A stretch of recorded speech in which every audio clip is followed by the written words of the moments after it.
Kadang-kadang kalau kita sudah merasa berbuat baik, merasa banyak melakukan amal soleh, banyak bersedekah, banyak berpuasa, banyak membantu orang, menolong orang, mengajari orang, menjadi juru penengah, misalnya memberi semangat kepada orang,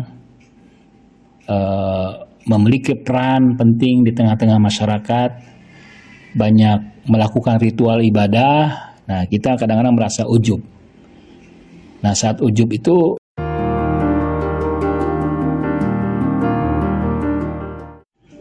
A'udzubillahi minasyaitonirrajim. Bismillahirrahmanirrahim.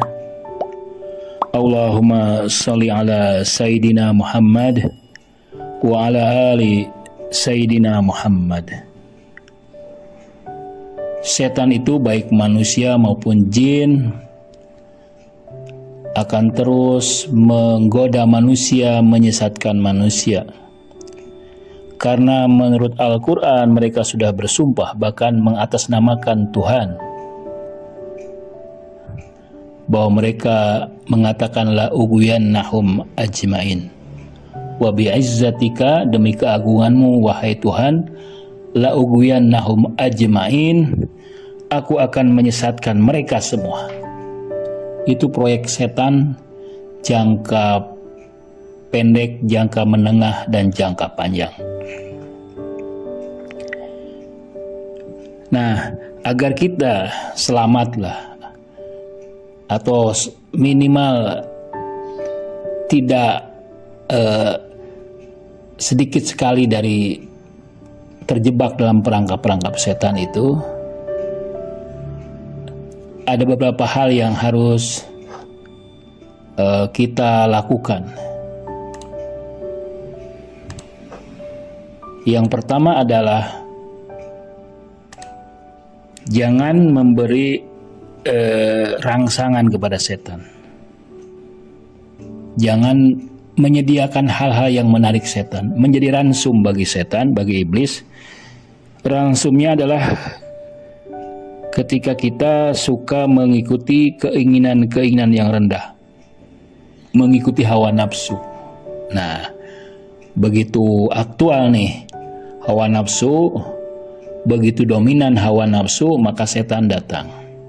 Jadi kita yang mengundang. Jangan sampai mengundang setan. Jadi mengikuti hawa nafsu, mengaktualisasikan keinginan-keinginan yang rendah itu mengundang setan. Jadi kalau tidak mau terjebak, jangan mengikuti hawa nafsu sedikit pun, kapanpun. Yang kedua, jangan sering-sering menyendiri. Karena dalam riwayat, setan itu menyerang orang yang sendirian. Sebagaimana serigala, dia berani menerkam, mendekati domba-domba yang terpisah dari jamaah. Jadi usahakanlah jangan terlalu sering sendirian, kecuali terpaksa sekali, dan harus benar-benar meminta perlindungan kepada Allah Subhanahu wa Ta'ala, berzikir, membaca Al-Quran. Ketika sendirian, setan lebih mudah menghembuskan bisikan-bisikannya. Yang kedua, lalai. Hati-hati dengan lalai. Kita sibuk yang tidak jelas, lebih banyak melakukan kegiatan yang sia-sia, menghabiskan waktu yang sia-sia, siang, sore, dan malam. Di situ juga setan mulai dekat dengan kita, mendekati kita. Kemudian putus asa. Kita makhluk yang lemah, yang tidak alfa dari kesalahan dan dosa. Tapi begitu kita melakukan kealfaan, kesalahan dan maksiat, segera meminta ampun, segera istighfar.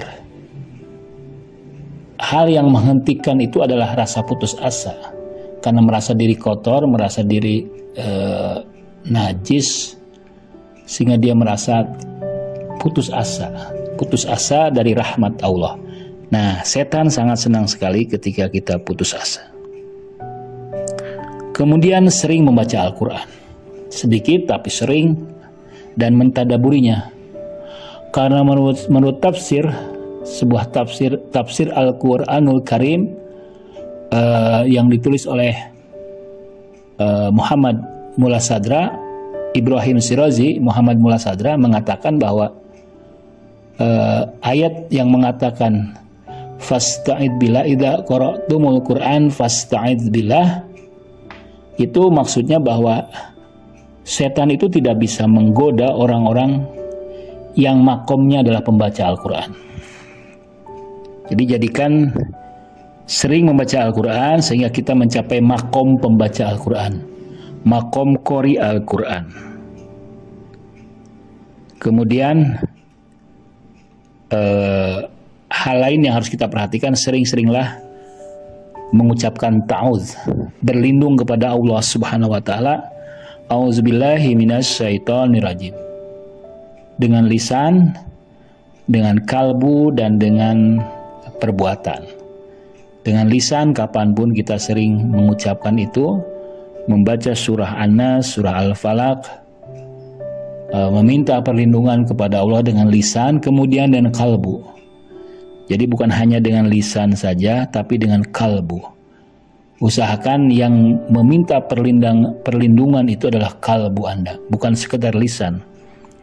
Lisan hanyalah memancing kalbu kita. Jadi bahasanya bahasa kalbu kita. Kitalah yang bertekad, yang benar-benar dengan sungguh-sungguh dan serius meminta perlindungan kepada Allah Subhanahu wa taala. Dan kemudian jangan ujub. Kadang-kadang kalau kita sudah merasa berbuat baik, merasa banyak melakukan amal soleh, banyak bersedekah, banyak berpuasa, banyak membantu orang, menolong orang, mengajari orang, menjadi juru penengah, misalnya memberi semangat kepada orang, memiliki peran penting di tengah-tengah masyarakat, banyak melakukan ritual ibadah. Nah, kita kadang-kadang merasa ujub. Nah, saat ujub itu, maka kita lupa bahwa semua kebaikan yang kita lakukan itu adalah taufik dari Allah Subhanahu wa taala. Wassalamualaikum warahmatullahi wabarakatuh.